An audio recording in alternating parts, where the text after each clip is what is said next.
students, welcome to our channel Intensive Study.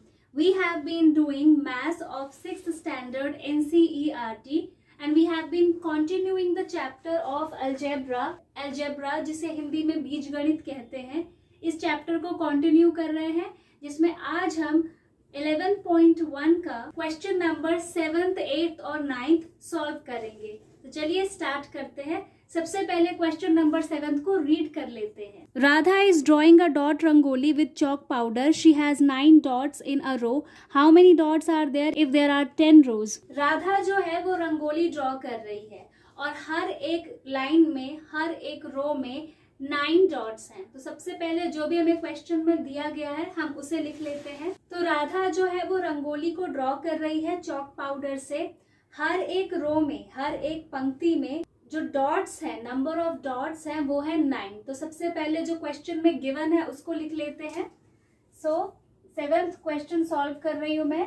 Number of dots is equal to 9। Number of dots कितने हैं? 9 है। एक रो में 9 dots है। मान लीजिए अगर वो ऐसे करके एक रंगोली बना रही है तो इस तरीके से 9 डॉट्स हैं। 1 2 3 4 5 6 7 8 9, इस तरीके से 9 डॉट्स हैं उसमें। और हमें कहा गया है कि आप नंबर ऑफ रोज को r लेट कर लीजिए।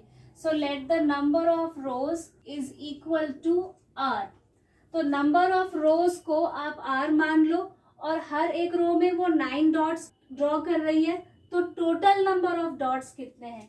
सो total number of dots in a row is equal to 9r। तो हमारा रूल क्या बन गया? 9r। यानी जो हमें कांस्टेंट गिवन है और जो वेरिएबल गिवन है इन दोनों को ही यूज करके हम अपना रूल बना लेंगे 9r। ये 9r क्या है? ये 9 मल्टीप्लाई बाय r है।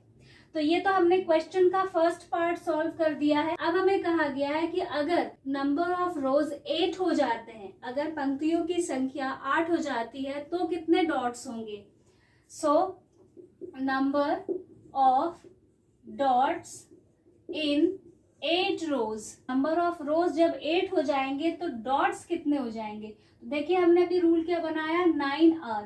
तो बस हमें क्या करना है? 9 मल्टीप्लाई बाय 8 कर देना है। ये r जो है, ये r क्या है? ये रोज ही तो है। तो रोज हमें 8 दे दिए गए कि अब जो रोज है वो 8 हो गए। तो हम क्या करेंगे? सो 9 मल्टीप्लाई 8 इज इक्वल टू 72। यानी 9 रोज में 8 डॉट्स अगर वो ड्रॉ करेगी तो टोटल नंबर ऑफ डॉट्स हो जाएंगे 72।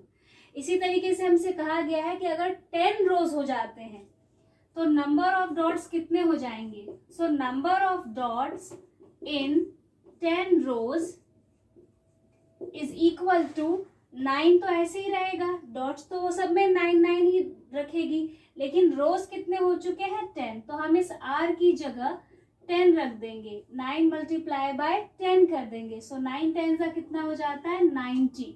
यानी जब वो 10 रोज बनाएगी तो 90 डॉट्स हो जाएंगे। यानी डॉट्स तो वो सब में 9 ही रखेगी, लेकिन जैसे ही उसकी रोज बढ़ती जाएंगी, पंक्तियां बढ़ती जाएंगी, उसके नंबर ऑफ डॉट्स भी बढ़ते जाएंगे। तो इसमें जो r है वो एक वेरिएबल है जिसकी वैल्यू चेंज हो सकती है, बट जो 9 है वो कांस्टेंट है, वो हमेशा सेम रहेगा। सो ये हमारा एक अलजेब्रिक एक्सप्रेशन है 9r, जिसके थ्रू हमने इन दोनों क्वेश्चंस को सॉल्व किया है। अब देखते हैं next question. Next question is Leela is Radha's younger sister. Leela is 4 years younger than Radha.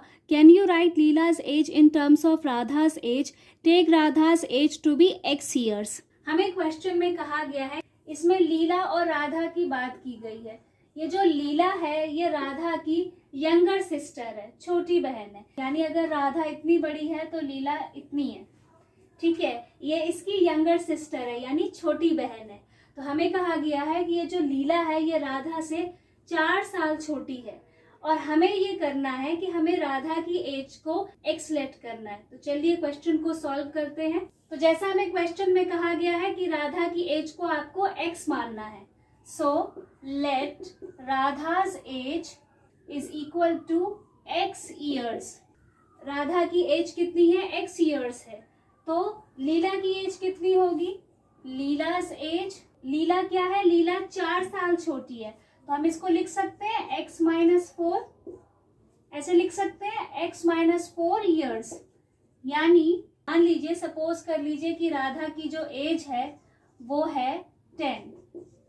Okay, तो लीला की एज कितनी हुई, लीला की एज हो गई, इस x की जगह हमने रखा 10, तो लीला की एज कितनी हो गई 10-4 विच इज 6। तो इस x की जगह आप किसी भी वैल्यू को रख सकते हैं। सो ये जो x है ये क्या है, ये एक वेरिएबल है, इसकी जगह आप 10 रख सकते हैं कि अगर राधा की एज 10 है तो लीला की एज 10-4 6 ईयर्स हो जाएगी। इसी तरीके से अगर मैं इस x की जगह 15 रख दूं कि अगर राधा की एज 15 है तो लीला की एज कितनी हो जाएगी 15-4, सो 15-4 विच इज 11 ईयर्स। तो ये हो जाएगी लीला की एज।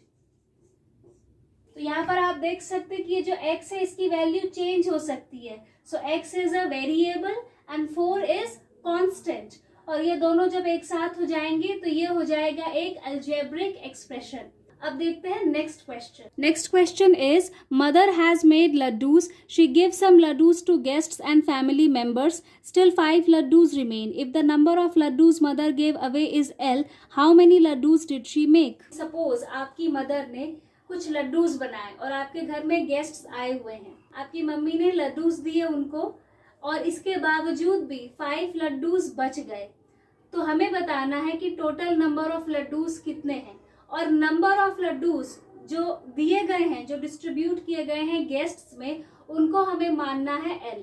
तो जितना हमें क्वेश्चन में दिया गया है पहले इसको लिख लेते हैं।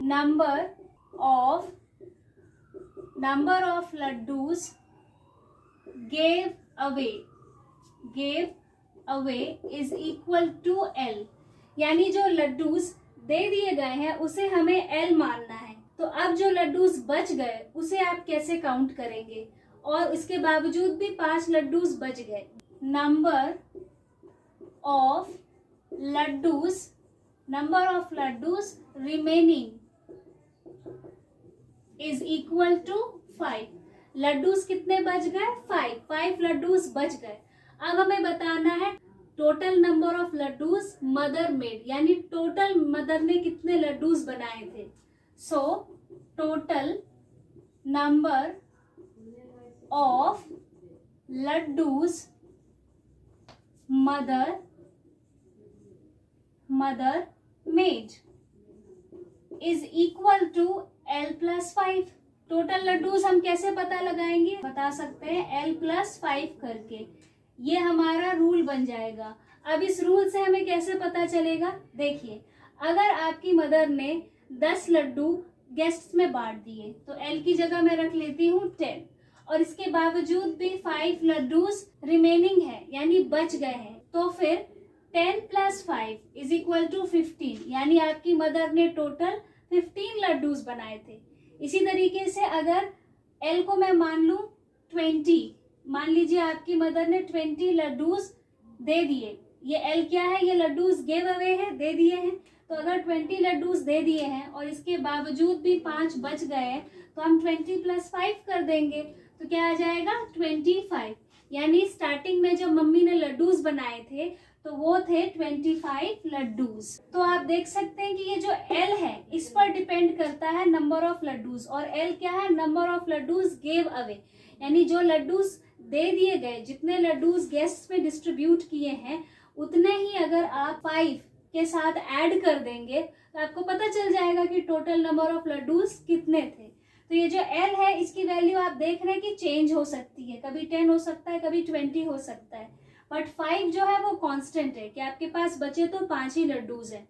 सो 5 is constant and L is a variable, क्योंकि उसकी वैल्यू वेरी कर रही है, चेंज हो रही है, and L+5 together is an algebraic expression.